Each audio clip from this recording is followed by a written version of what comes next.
You're on the air. Don't say anything crazy.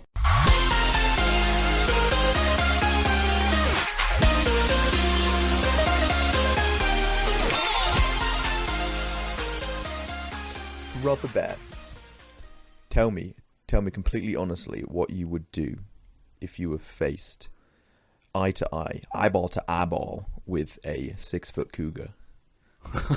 It depends what kind of cougar. Well, no. Honestly, I think I know which one you mean.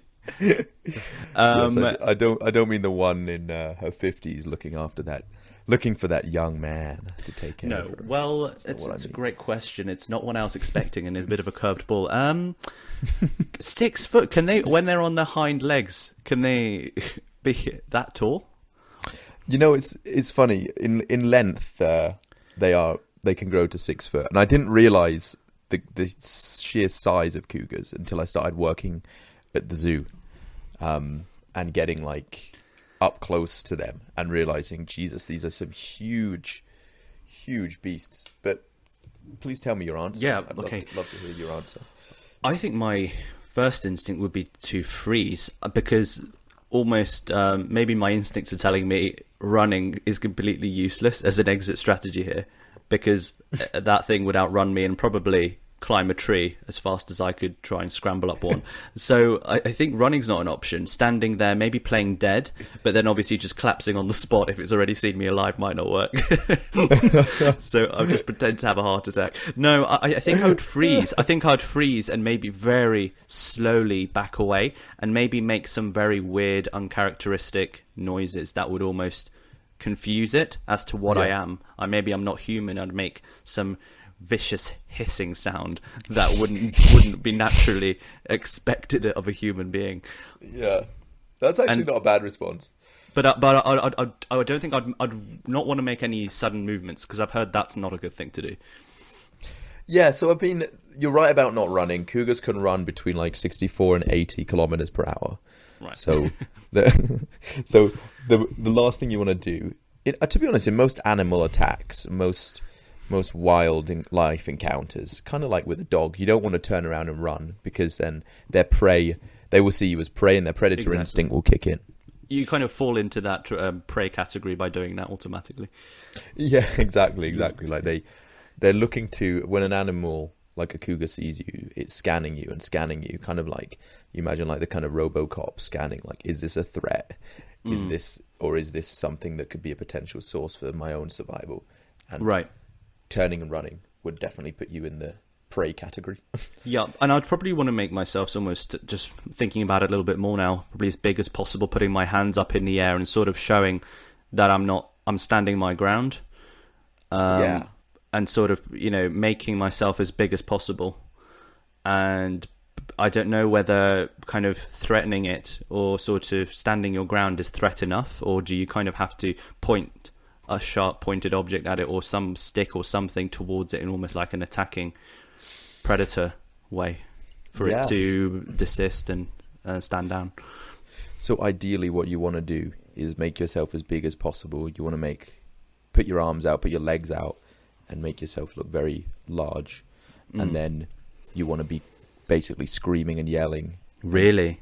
Making human noises. So you don't want to make a noise that a prey would make. Like, a lot of people do that with bears. Like because with bears you're trying to make yourself known, because generally they don't want to go near humans. But some people do the high pitched sounds, especially the kids or whatever, and then they'll think it's a deer. So you want to make like deeper human sounds, wave your arms around. Definitely don't run, and bear spray 100% is going to work on a cougar. Right. If they come at you. A lot of people have got their hunting knife by their side, because if that cougar does attack, you want to use any means necessary. You want to biff it, go for the eyes, anything, kind of like you would in a black bear attack. Yeah, and for the benefit of our listeners, because I didn't know this before I kind of asked you the question around the bear spray, so that's sort of like a hot chili spray, essentially, that would irritate the animal's eyes. And yeah, for sure. So it's quite interesting. Like, it contains capsicum, which is like, it's basically the chemical found in chili. It's naturally occurring. So there's like a scale. I can't remember what the scale is called. Scoville. That's it. Yeah, that's it. The Scoville scale. Because people get that out when they do sort of hot wing challenges and things like that. Yeah. Which I've never done, but I've heard they're fun. But sounds like an idiotic thing to do. But yeah, I have seen people end up in tears or sometimes in hospital. But do go on, brother. Yeah. Well, I think like a 5 on the scale is you're talking your average garden pepper, and then you get higher and higher up, and suddenly you're at like the Carolina Reapers, and those are like almost, you can be hospitalized, and it can really cause some like terrible implications for your blood pressure from eating one. And then a little higher than that, you've got the concentrated spray that police would use, and then above that, then you're looking at the stuff to use on the bears and so on.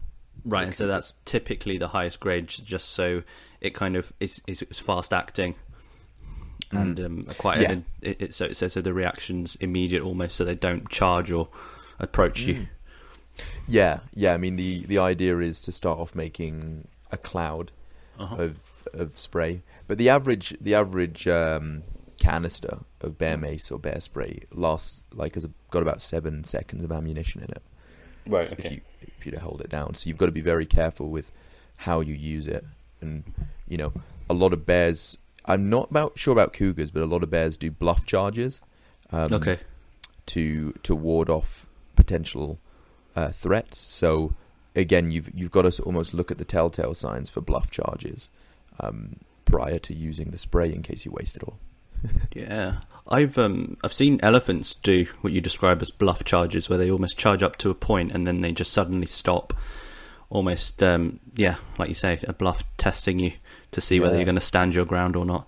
And you get the feeling that if you don't stand your ground, they'll just carry on. Yeah. Is it a test of that description? I think it is almost a challenge, isn't it? Yeah. Well, you're right. They're sizing you up, aren't they? Really? They're sizing you up, yeah. And a bluff charge is often when they're in the sort of undecided stage on whether they can beat you or not, and they're testing the water. Yeah, and I suppose running is going to only reinforce and almost create the predator-prey dynamic. For sure, yeah.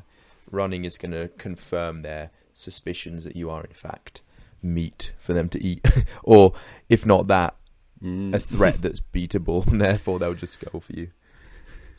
Yeah. But cougars are an interesting one, Brother Ben, because basically after decades of this is a really interesting time in the US and Canada in sort of cougar country, because after decades and decades of denial from the federal and state wildlife agencies, cougars are actually returning to the territory that they vacated long ago. So it's quite a scary time in terms of cougar populations. And so, is there any underlying reason as to why they're seeing their numbers sort of bounce back like this? Is this how recent is all of this? Is this last 10 years or? This is sort of since the 80s and the 90s. So they're multiplying in West and North America, and they're reclaiming their old turf, really. So there was a time not so long ago where like places like Connecticut and New Hampshire, you'd never see a cougar. Cougars were something that occurred out west in places like South Dakota and Wyoming, and you wouldn't be seeing them in non-mountainous alpine regions. But the population dramatically declined from 1900, mainly because of hunting, and also because of lack of prey. And then there was this amazing study in 2012 that came out called the LaRue-Nielsen study. And this was after years and years of people saying, "Oh, I've seen a cougar where they shouldn't be." Like there were cougar reports in like Chicago, like cougars actually coming into the city proper of Chicago and like hanging around dumpsters. Wow. And governments were just refusing to believe it. But this study exposed that actually cougars are roaming the eastern half of North America, and they're getting bigger in their population. They're multiplying. So do they have any natural predators? I can imagine they're at the top of their food chain, right? Pretty much, yeah. I mean, in terms of where they roam, they're going to see a little bit of conflict with bear populations. a little bit of conflict with wolves, but ultimately they're closer to the sort of apex, and they'll be I mean, they eat coyotes, so and that's basically a dog. So like, no. So are they quite vicious animals by nature? I mean, would they sort of unprovoked attack a human being and see them as prey? Because with the sort of them encroaching on the urban environment, I'm sure there were concerns, or at least from the populations around there. And how much of that was sort of the urban environment encroaching on what was once woodland, or was it just the population exploding from the cougar side and overspilling from the woodland onto the urban area? Good question. Really, really good question there. So a lot of it would have been human movements into the country, and sort of suburban sprawl into areas that would have just been country decades before. I mean, there's an estimated 4,000 cougars in Canada. Interestingly, 3,500 of those live in British Columbia, and so there's a huge population there. Very high concentrations of cougars on Victoria Island, and their main prey is the black-tailed deer. So as deer populations have gone up, and with limitations of hunting, the population for cougars are basically thriving right now. And they're following, they're following their natural dispersal instincts. In an effort to kind of curb their numbers, has sort of licenses been issued to hunt cougars, and almost bring this down? Because I know often hunters see it as a duty to the environment to almost act as the arbiters or sort of rebalancing force when it comes to one species becoming overly dominant in a particular environment. And I imagine then you wouldn't want the knock-on effect. And hunters often describe it as, I think, harvesting, right? Almost as if you were to harvest a crop, you're harvesting sort of what rogue populations of a certain animal. Yeah, that's the word. Harvest is the word. And for sure, you're right there. Their abundancy has led to basically sort of tinkering with the yearly hunting season, or basically the advertising of targeting mountain lions since 2005. So yeah, they can be confused with other animals, bobcats, coyotes, house cats even, but at the end of the day, they are a very dangerous animal. They're more dangerous than bears, in terms of their kill counts and also just their behaviors. Bears even grizzlies just tend to attack when threatened. Cougars are more, they more see us as prey. They are felines, and they have a completely different set of behaviors that leads them to attack humans more. And so they've been included in, although there is a hunting quota for cougars, especially when their numbers are out of control, right? Yeah, there are. And, this is, again, I don't know off the top of my head the quotas, and obviously because it just depends on the locality. But yeah, they tinker with the dates, and they'll have different lengths of hunting season for archery and firearms. Tend to be because sort of to level the playing field between hunters. But yeah, definitely quotas for harvesting cougars are going up. Right. And you did mention mountain lions, just so I'm not confused later. There's are they the same species as what's referred to as mountain lions in California, or I imagine they're quite different, or are they quite related? They're the same. Mountain lions are cougars. Yeah. Oh, they are the same. Okay, they're one of the same. Fine. Yeah. They're the same. There's just those terms can be used interchangeably. You can also use puma or panther to describe. It's the same cat, really. Yeah, because I've just heard Joe Rogan speaking about, because he's big on hunting, and living in California. I think he's quite close to the whole cougar population, or as they call them out there, the mountain lion population. And it's not unheard of that these mountain lions have actually attacked and killed people out there up in the wilderness. Yeah, totally.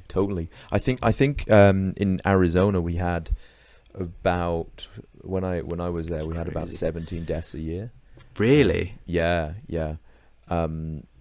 We had about 17 a year, and it's usually the lone hikers or the lone joggers. Because Gosh. a cougar, or it'll be children, you know. Yeah, I suppose they'll go for easy prey first, but that's shocking. You just imagine being a lone hiker and, this cougar could be stalking you for miles and then sort of just to find the opportune moment to pounce. That's it's very much, out there, you're very much the prey, aren't you? You're just this soft, naked ape, really. Yeah, with like... Pretty defenseless. Like no claws or teeth to defend yourself. Yeah. We were hiking. We did a night hike about an hour from west of Calgary. Me and a couple of friends from the zoo. And when the sun went down, we really became quite kind of terrified of the prospect of cougars, because we were in a canyon and we were constantly looking up with our torches, trying to just see any eyes, because it's such a strong vantage point to pounce. Yeah. Wow. Yeah. No, that's quite a sort of strategically sounds like quite a vulnerable place, a canyon, and then almost any sort of ledge. It just picture like the scene from The Lion King where they're running down that canyon. You're just ready to be pounced on by. It's pretty much like that. Yeah, they're scary animals, and I just wanted to highlight in this episode, just things are changing and their populations are increasing exponentially, and they're turning up in places like Chicago and Hartford, Connecticut, places where you would never associate cougars with. Leo, like root cause wise, one, it's urban sprawl and the growth of suburbs, and so us encroaching on their natural environment, but it must also be that paired with their populations increasing, them not really having natural predators. But you'd think with sort of controlling the levels of their natural prey, which you say was the black deer or different forms of deer, you'd think that they wouldn't propagate as much, and that would almost, the level of food abundance or their natural prey, you could almost in an indirect way control their levels of population. Yeah, definitely. So another reason which I didn't cite earlier for their growth is actually the way that America and Canada looks after their forests. And this stuff doesn't really get reported on because there's so much negative press about human effects on climate change. But actually, in the US and Canada, and even Europe as well, overwhelmingly all studies pretty much show that forest land and shrubland is increasing, because they're actually looking after them very well. Forestry commissions are fairly effective at increasing the biodiversity of these habitats and size as well. Right. So it might actually be a symptom of a good thing, in that these ecosystems are thriving and in some cases growing, and so you're just seeing an increase in the fauna. Yeah, exactly, and that leads on. That's sort of the root cause and of the growth in the cougar populations, and this actually leads me on to the black bear, area, because again, you talked about harvest. Regulated harvest of black bears provides a lot of economic, social benefits to local residents, but it's more than ever needed, actually, because and this is, I think, something that Joe Rogan has discussed in the past with various guests, is that the number of black bears is also increasing, and its density and their distribution. So their sort of numbers and their behaviors are very differently impacted by humans than, say, a grizzly bear. They're really on the increase. And a bit like the cougar, does the black bear have any natural predators, or is it very kind of at the top of the food chain and then an apex predator, a bit like the cougar? Again, it's similar. It's in the same bracket, similar dynamic. Yeah. Same order. Yeah, same order. So, yeah, there's black bears are very common. There's across North America about 900,000. Wow. Yeah, it's high numbers. But you'd be surprised that this number's always increasing, but About 20,000 black bears are legally harvested in Canada alone annually. Wow. And how is that? I don't know where I've heard this, that it's almost a ballot as to who gets the license, because there's always more applicants than there are sort of viable bears for a given year. Yeah, so, well, the target for a maximum harvest is usually 5%. Yeah. For black bears. And this is just recommended to maintain healthy populations and have other animals get a chance at life. But yeah, you're right, because hunting's a hugely popular sport, so it's usually a very oversubscribed process. Yeah, and I suppose there's an argument, or I imagine there exists an argument where we shouldn't get involved at all, and kind of if we were to leave nature to its own devices and don't put these quotas in for given animals each year, kind of left untouched, what would be nature's end game? What would happen? I'd imagine it would just equalize and kind of fluctuate in a natural way, right? That there would be too many bears in a given year, so some would die off because there weren't enough food. Then, in turn, the next year there'd be particularly a bumper harvest for the deer, and then it would almost switch on almost like an annual basis in that respect, depending on how much predator and prey ratios look like on a given year. Yeah, that's a good question, because there is a strong argument to say, well, hold on, why don't we just leave everything alone? Almost as like, or at this point it'd be a thought experiment, but just to see, how nature reacts. I think the big issue actually comes back to vegetation, because once you start to remove a certain species or increase a certain species, it can cause all sorts of impacts to your number of trees and shrubs and grass, and like overgrazing can be a real threat to like human quality of life. Because what people don't realize is we're so interconnected with the animals that live around us, even if we never even interact with them. So it's kind of because we've introduced ourselves, we have to manage this to our own ends. It's we sort of have we should all strive to be stewards of the environment. I mean, one beautiful example, which I think you may already know about, but did we ever discuss the reintroduction of wolves into Yellowstone? I don't think we did, no. Okay, because that's like a glowing example of how, changing one variable can have this huge domino effect. And in biological terms or environmental terms, this is called a trophic cascade, which is when you change one variable and then it tumbles and changes like the entire food chain. Right. But basically the wolves were introduced in 95. They, in very short summary, they killed a lot more deer. The killing of the deer increased vegetation, and increased the tree line and all these kinds of things.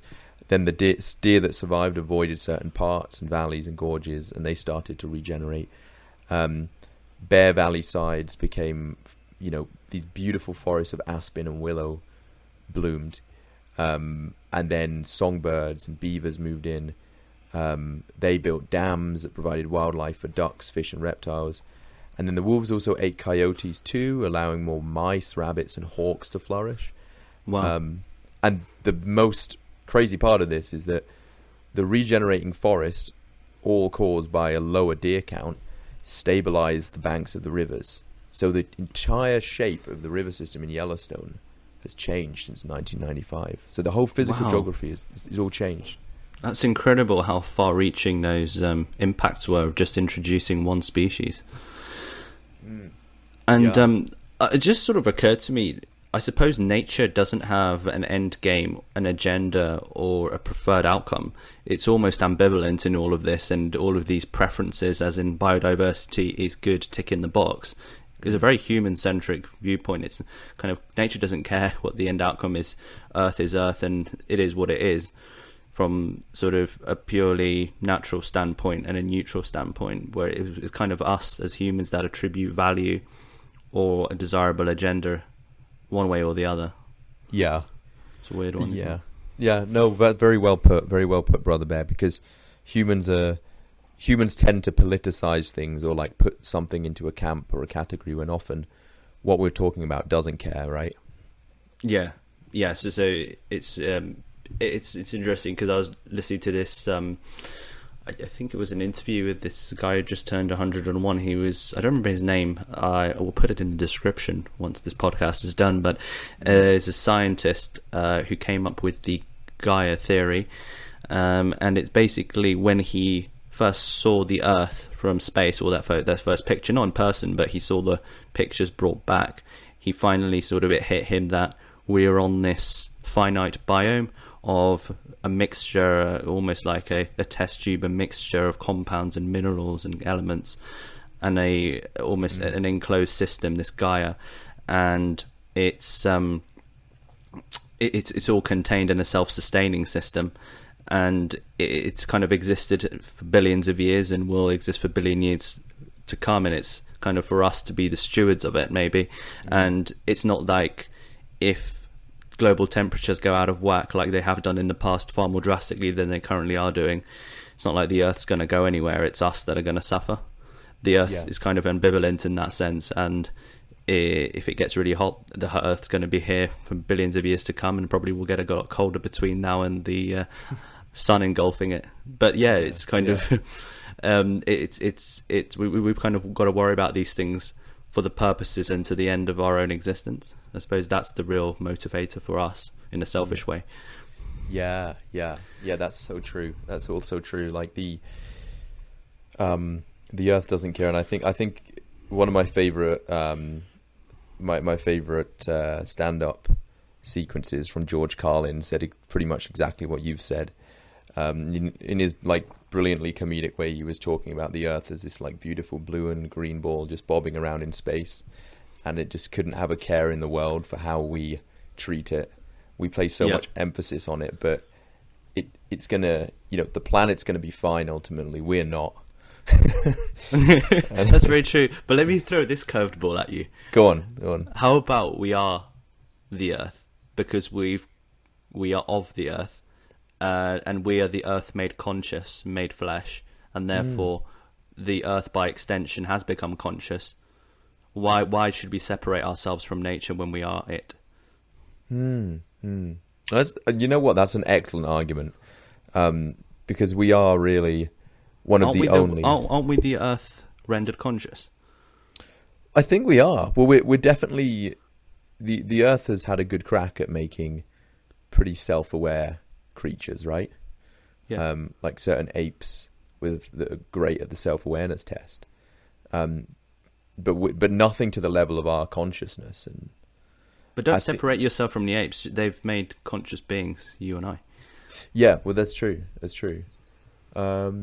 Yeah, I mean, I've never really thought about it that way, but I think that's an excellent way of putting it, really, because we are. No, I just destroyed my own argument, but I don't know. It was just a thought that struck me. No, but it's a good thought. It's a good thought, really, because we are of the Earth. We were created by all the forces that made up the Earth over various millennia. So why separate ourselves just because we learn how to build, spaceships and oil rigs and all those things? Yeah. Incredible thought. But bringing it back to... Sorry to derail the podcast. Just get back to it. Yeah, cut it. Back to cougars. Yeah. No, but it's an interesting thought, and I think that again, this brings it back to sort of the Darwinian world of the frontier, because I don't know, in some would argue that the time of the frontier in the US and Canada and North America was really a time where we would separate ourselves from nature in one area, because bears, for example, just existed to be killed before the development of a national conservation ethic and hunting seasons. But then on the other hand, we were so connected to nature back then in other ways, I mean, yeah. in terms of in terms of how much we relied on it for power and heat and our own livelihoods. Yeah, I think for all of the incredible civilizing benefits of capitalism, I think it's almost divorced us from our natural way of being, which has been a feature of 99% of our existence as a species. So like, I think Louis C.K. put it once when he were like, when the Spanish first landed in America, all it was just these Indians living coast to coast in this beautiful land of brown, blue and green. It's just gorgeous. Everyone's kind of dancing around, going through beautiful religious rituals, picking and living off the earth, painting themselves and adorning themselves in gorgeous natural materials and elements and animals, and making the most of everything, being so sustainable. And then you find these corrupt individuals almost, although some people we consider more civilized nowadays, that corrupted almost that pure lifestyle that was so in sync with the world. Yeah, it was rhythmically aligned to the seasons and the moons and the earth on your feet. God, it's amazing to think what North America would look like if, for some weird reason, Europeans never found it. Yeah, but look at, I mean, it's funny, right? It's what's it called in the economics terms, where you've got the next best option foregone, opportunity cost.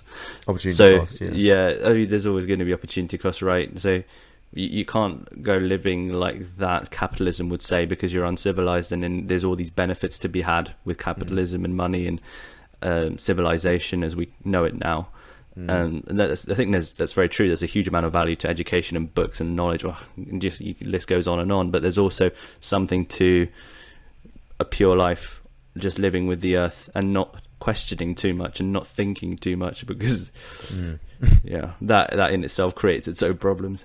Well, as Alan Watts says, one of the biggest issues facing humanity is you start just thinking about thoughts. And you're just this mind chatter. And I think it's only getting worse, and it's probably a big root cause as to the sort of ever rising levels of anxiety and depression, especially in young people. I think it's just the sheer volume and frequency of information being bombarded with, social media particularly. Yeah, I think we're kind of at capacity, or we're like beyond capacity. And I think giving that so much of the information is useless as well. So much rubbish out there, it's unbelievable. I saw this TikTok video trending recently, and it was just a girl in like the video was played at 2 times speed of her doing a 3-point turn, and that had like 2 million views. See, that just doesn't sit right with me. That really doesn't sit right. I mean, that over 2 million people have watched that, actually dedicated time to seeing that. Yeah, I imagine the cumulative time dedicated to that's probably a year or more. But it's it's almost like our CPUs, our internal CPUs are maxed out and burning out. Yeah. Oh, it's quite worrying. But back to the bear topic. Back to the big bears. Because I did want to get across a point that I remembered in answer to one of your previous questions, and it comes back to fossil fuels. So you were talking about bear populations and cougar populations increasing. Why does that happen? So fossil fuels has also meant less wood needed for fuel. So those times when we were sort of more immersed in our natural surroundings, we were also more exploitative when it comes to wood and pulp.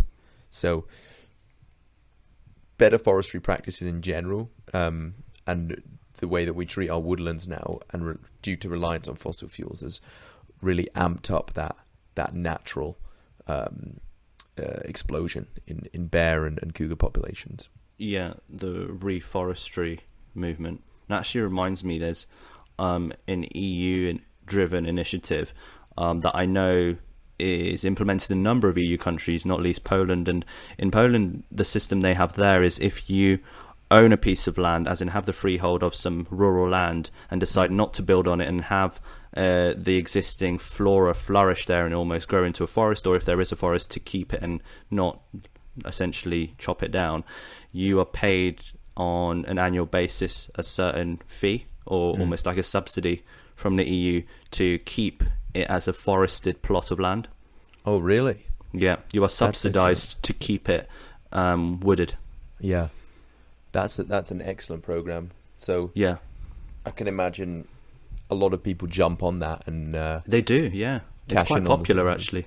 Yeah, Yeah. and you know, if there are people who've had all this forested land, it's almost, I think it's done almost on an acre by acre basis, depending on how many square acres you've got. You'll be paid by the EU for keeping it natural and wooded and forested. That's brilliant. Yeah. Yeah. I think the whole world needs more oxygen and it's and less nitrates, and I think that the situation with just for your own mental health, it's fantastic to have some woodland in your land or in your backyard. You're so lucky to have those pine trees. Do they smell? Are they fragrant? They are. Are they? Some Wow. mornings I'll wake up and just smell them. But the best is really I'll when go out and smell the bark. I'll just drill a little borehole in the trunk and like stick my nose in there. Start smelling the trunk. Natural high. Natural high, Rocky Mountain high. Yeah, it's beautiful. It really is. But yeah, so bear recovery is on the up. We thought prairie states and central Midwestern states like Kansas and Indiana didn't show them on range maps, but with all the forestry being on the increase in the US, bear sightings are now being made in these areas that people thought were more prairie territories. But the thing is, you can't have the bear conversation without again bringing up the safety concerns, and I think that there's so many examples of bears actually being intent on killing humans, and 400-pound black bears emerging from the woods and charging families and grabbing the young ones in its jaws, and this does happen like more often than we'd like to admit. So again, the bear conversation with all this growth in black bears, not grizzly bears but black bears, is accompanied by a lot of safety issues. So it sounds like the black bear does often see the Homo sapien as a prey, almost through instinct. Because I think it's the likes of sharks get a bad name, but in reality it's often mistaken identity for something like a more natural prey, which would be a seal. But it sounds like the bear knows what you are and actually is intent on eating you because it sees you as such, as a prey. Kind of, Yeah. I mean, it's interesting that's actually rarer than you'd think. I think the problem is with black bears is they don't care that we've gone into their territory. They're happy to stay there and forage and do what they can to maintain a static play, well, basically their own territory. On the other hand, grizzlies are very different. Grizzlies have been really declining in recent years. They're federally listed as threatened, have been excessively overhunted, and now there's some estimates less than 1,500 grizzlies in the US. Wow. Most of them are up in Alaska, but it's amazing, Andre. Like you can look at range maps of where grizzlies were in like the 1800s, early 1800s, and it stretches all the way out to like almost the eastern US. Now we're just looking in the US alone. They're only in, I think, Idaho, Montana, and Wyoming. I think maybe they might be missing one state, but I believe those are the only states they're in. And is that due to habitat destruction, or is that in any part to do with competition with the black bear, which you said there was something like north of 900,000 of? Yeah, so it's more just their mental ability to... They want to be alone, basically.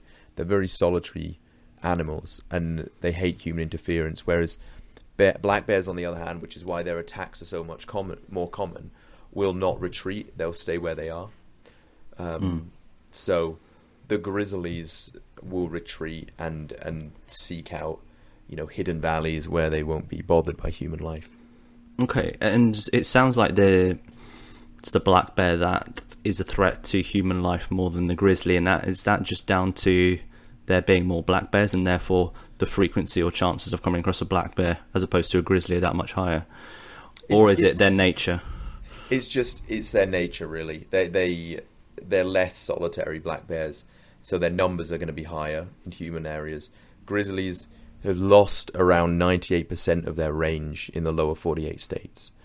Such a huge amount. They were basically extirpated by the late 19th, early 20th century, and went into British Columbia, because obviously bears don't recognize political boundaries, and parts of Alberta and other northern territories. So grizzlies have been pushed into places where humans are not.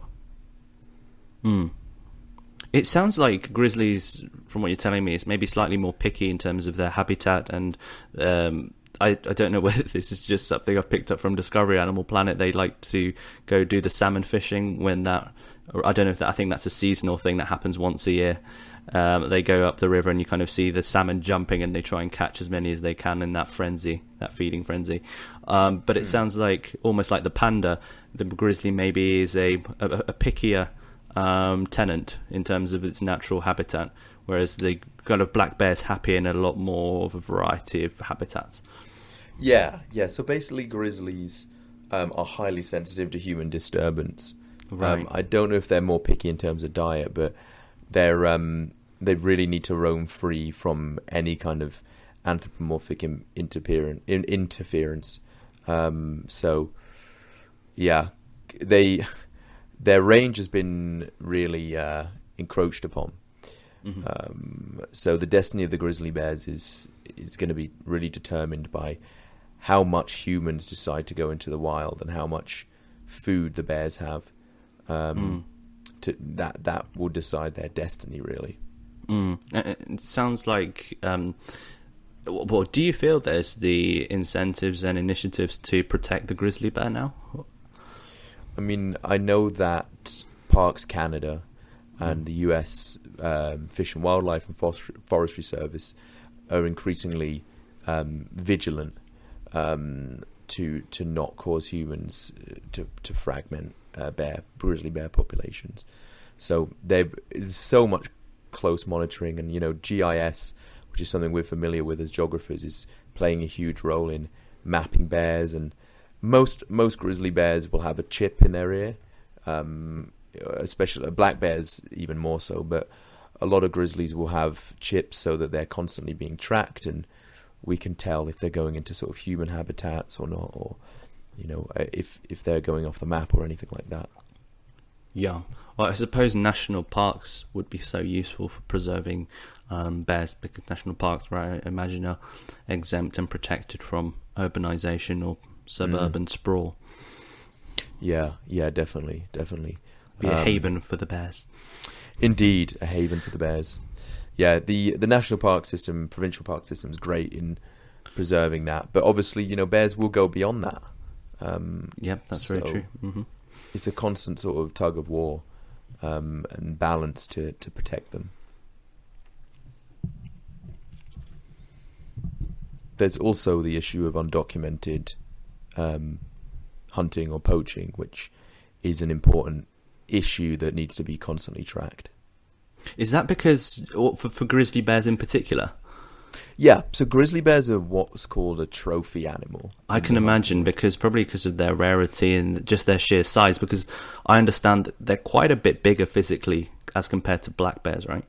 Yeah. So, I mean, Theodore Roosevelt was, famous for hunting grizzlies all over Yellowstone, as was the Davy Crockett, frontiersman, he was an avid bear hunter. So, and people still do it today. So yeah, it's seen as sort of a trophy, a trophy hunt, a trophy game. But yeah, that's illegal, right? When it comes to grizzlies, it depends on the population. So there are actually areas where you can, because their population is out of control in a specific locale. But generally, it's frowned upon even amongst certain hunting communities. Just because of real or suspected declines. The forecasting isn't looking great for them. Oh, that's so sad because it's such an iconic and a majestic animal, isn't it? It's almost on par with the African lion, and maybe that's the American grizzly bear. Oh yeah, I think such an icon. It's a shame our time is somewhat limited on this podcast, but I think we should round off by saying that, you know, the icons behind the connotations behind these animals are absolutely beautiful. I mean, a lot of people look up to sort of the North American bald eagle or the grizzly bear, but I think these are great symbols for, you know, basically freedom and peace and, you know, just a level of stability. And people use like buffaloes as well, and white buffaloes as sort of a spiritual, something to spiritually look up to. And I think everyone has their own white buffalo.